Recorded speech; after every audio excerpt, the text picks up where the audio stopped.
The mahogany conference table stretched before me like a battlefield. On one side sat my family, mom, dad, and my younger sister Claire, all dressed in expensive suits that screamed old money. On the other side, I sat alone in my simple black blazer from Target, feeling every bit the outsider they'd always treated me as. Just sign the papers, Margaret, Dad said, sliding the stack of documents across the polished surface. It's for the best. Claire has the business degree. She knows how to run grandfather's company.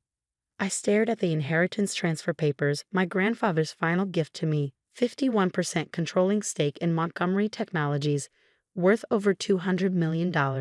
He passed away 3 months ago, and his will had shocked everyone by naming me, not Claire, as his successor. I earned my engineering degree while working full-time. I reminded them quietly, I understand the technical side of our products better than anyone. Mom's perfectly manicured hand waved dismissively. Please, Margaret, working as a waitress and taking online classes hardly compares to Claire's MBA from Harvard. You're embarrassing yourself. Claire smirked, adjusted her Cartier watch. Don't worry, sis. You can keep your job in R&D. Someone needs to do the grunt work. 10 years of their constant belittling and favoritism flashed through my mind. Claire getting sent to private schools while I attended public. Family vacations I wasn't invited to because I was too busy working. The way they refused to help with my college expenses, forcing me to work multiple jobs while Claire got a free ride. But grandfather had seen something in me that they didn't. During his final months, we'd spent hours discussing his vision for the company's future. You have the heart of an innovator, Margaret, he told me. Claire sees dollar signs. You see possibilities. Now they wanted me to throw away his faith in me, sign over my birthright to the sister who'd never worked a day in her life. If you sign now, we'll give you a generous severance package, Dad added. Enough to start fresh somewhere else. It's more than fair. I touched the small key pendant hanging around my neck, grandfather's last gift to me. What about the new CEO interview? Shouldn't we wait until... The board already approved, Claire, Mom interrupted. This is just a formality. Sign the papers, Margaret. Don't make this difficult. I reached for the pen, saw the triumph in Claire's eyes. Then I remembered grandfather's words. When the time comes, trust your instincts. You're stronger than you know. No, I said softly. Excuse me? Dad's face darkened. I said no. I stood up, gathering my courage. I'm not signing anything. Grandfather chose me for a reason. Claire's perfectly painted lips curled into a sneer. You really think you can run this company? You'll drive it into the ground within months. Face it, Margaret, you're not qualified. You're not good enough. You never have been. That's enough. A commanding voice rang out from the doorway. We all turned to see James Morrison, grandfather's longtime attorney, entering with a distinguished-looking woman in an impeccable suit. Everyone, I'd like to introduce Catherine Chen, CEO of Chen Tech Industries and your grandfather's chosen mentor for the new CEO of Montgomery Technologies. My family's faces went pale as Catherine strode forward, hand extended, toward me. Margaret, she smiled warmly. Your grandfather told me so much about you. I've been reviewing your product development proposals. Brilliant work. I look forward to helping you take this company into the future. This is absurd, Dad sputtered. She can't possibly. Actually, Mr. Morrison interrupted, she can and she will. Your father left very specific instructions. He pulled out another document, including this USB drive, which he asked me to play for everyone once the attempted forced inheritance transfer was complete. My heart stopped. Grandfather had known. He'd known exactly what they would try to do. The conference room screen flickered to life, and there he was, my beloved grandfather, looking frail but determined in his hospital bed. If you're watching this, he began, then everything has happened exactly as I predicted. Margaret, my dear girl, I know they tried to bully you into giving up your inheritance. They never understood that I chose you not because of your degrees or credentials, but because of your character. Tears filled my eyes as he continued. To my son and his wife, I've watched with growing disappointment as you favored Claire and dismissed Margaret's potential. You thought an MBA mattered more than determination, more than integrity. You were wrong. And Claire, his voice hardened. I've seen how you treat the employees, how you view this company as your personal ATM. That ends now. Margaret will be CEO, with Catherine's guidance. If any of you try to interfere, He smiled sadly. Well, there are other documents in that safety deposit box that I'm sure you'd rather not have made public. The screen went dark. The silence in the room was deafening. This is just the beginning, Mr. Morrison said calmly. There's much more your father left for you, Margaret. Shall we discuss the rest privately? I looked at my family's shocked faces, Mom's theatrical near faint, Dad's purple rage, Claire's cold fury, and felt nothing but relief.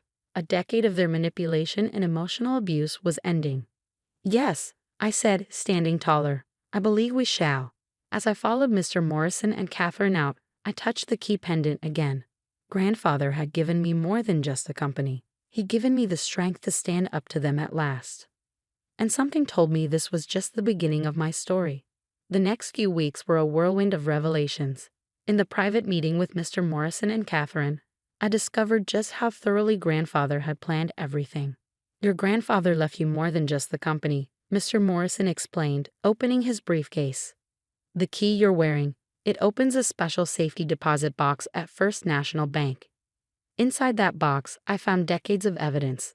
Documents showing how my parents had systematically embezzled company funds, emails revealing Claire's attempts to sell proprietary technology to competitors, and most shockingly, proof that they tried to have Grandfather declared mentally incompetent when he first suggested making me his successor. They never knew I kept records of everything, Grandfather's voice explained in another video. I wanted to give them a chance to change, to recognize your worth on their own. But they never did. Catherine Chen proved to be exactly the mentor I needed. A self-made billionaire who'd started as an engineer herself, she understood both the technical and business sides of running a technology company.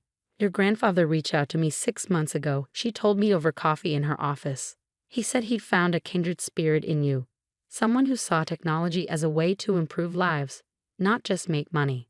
Under her guidance, I threw myself into learning every aspect of the business. The board members who'd known Grandfather welcomed me warmly, sharing stories of how he'd built the company from nothing. Even more surprisingly, many employees came forward with their own stories of how Claire and my parents had mistreated them. Your sister tried to fire me because I wouldn't fudge the numbers for her, our CFO confided. Your grandfather stopped her. He always protected us from their worst impulses. But my family wasn't going down without a fight. They hired lawyers, tried to contest the will, even attempted to spread rumors about my competency. Their final desperate move came during my first board meeting as CEO. I stood at the podium, preparing to present my vision for the company's future, when the doors burst open. My parents and Claire stormed in, followed by a man I'd never seen before. This is Dr. Phillips, Dad announced triumphantly. He's prepared to testify that Father was mentally incompetent when he changed his will. We have documentation. Actually, Catherine interrupted smoothly, we have something more interesting. She nodded to Mr. Morrison, who started playing a video on the conference room screen. There was Grandfather, looking healthy and sharp, dated just 2 weeks before his death. He was speaking with Dr. Phillips himself. So you want me to declare you incompetent? Grandfather's voice was calm, amused even. And my son is paying you how much for this false diagnosis? Dr. Phillips on the screen shifted uncomfortably. Mr. Montgomery, Don't worry, Grandfather continued. I'm recording this conversation for my granddaughter Margaret. When she becomes CEO, she'll know exactly who to trust and who tried to betray her. The current Dr. Phillips turned pale, backing away from my parents. I need to leave. Oh, stay, Catherine smiled coldly. The SEC investigators would love to talk to you about medical fraud. I watched my parents and Claire deflate as they realized they'd lost everything, not just the company, but their reputations, their positions, their carefully maintained facade of respectability. You can't do this to us, Mom wailed.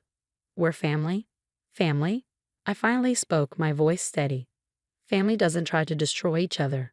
Family doesn't spend years tearing someone down.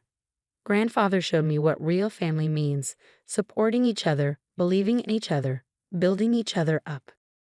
I touched the key pendant at my neck, drawing strength from it. You have 2 choices. Resign quietly from all company positions, sign the non-disclosure agreements Mr. Morrison has prepared, and walk away with your personal assets intact. Or, Claire whispered, her arrogance finally cracking, or we release everything. Every document, every email, Every recording. I'm sure the press would love to hear how the great Montgomery family tried to defraud their own father and daughter. They signed the papers within the hour. 6 months later, Montgomery Technologies was thriving. Our new line of medical devices, a project I developed in secret during my years in R&D, was revolutionizing patient care. The stock price had doubled. Employee satisfaction was at an all-time high. I kept grandfather's old office exactly as it was, hiding just one thing: a framed photo of us from my engineering graduation, the ceremony he'd attended alone while my parents were on vacation with Claire. "You see possibilities," he told me that day. Now, sitting at his desk, my desk, I finally understood. He'd seen the possibility in me when no one else did, and he'd given me the tools to prove them all wrong. Catherine stopped by one evening as I was working late. "Your grandfather would be proud," she said, looking around the office. "You've exceeded even his expectations." I smiled, touching the key that still hung around my neck. "I had good teachers. And your family?" she asked carefully. "Any word?" "I heard they moved abroad. Claire's trust fund will keep them comfortable but not extravagant. It's enough." And it was enough. I didn't need their approval anymore. I had something better: self-respect, purpose, and the knowledge that I'd proven myself not through cruelty or revenge, but through hard work and integrity. Just like grandfather taught me. That night, driving home in my sensible hybrid, some habits die hard. I passed the diner where I'd worked during college. On impulse, I stopped in. Sally, my old manager, was still there, greeting customers with the same warm smile. "Margaret Montgomery," she exclaimed, hugging me. "I saw you in the Business Journal, CEO of Montgomery Technologies." "Thanks to people like you," I told her sincerely. "You gave me shifts that worked with my class schedule, covered for me during finals. I wouldn't be here without help like that." An idea struck me. 2 weeks later, Montgomery Technologies launched a new scholarship program for working students pursuing STEM degrees. We called it the Rose Montgomery Memorial Scholarship, after my grandmother who'd always believed in education. The first recipient, Sally's daughter, who dreamed of becoming an engineer. Sometimes the best revenge isn't revenge at all. It's living well, helping others, and proving that success doesn't require stepping on people. It requires lifting them up. Every morning, I wake up grateful, not for the money or the power, but for the chance to make a difference. The key around my neck reminds me of where I came from and where I'm going. I am Margaret Montgomery, CEO of Montgomery Technologies, and my grandfather was right. I see possibilities.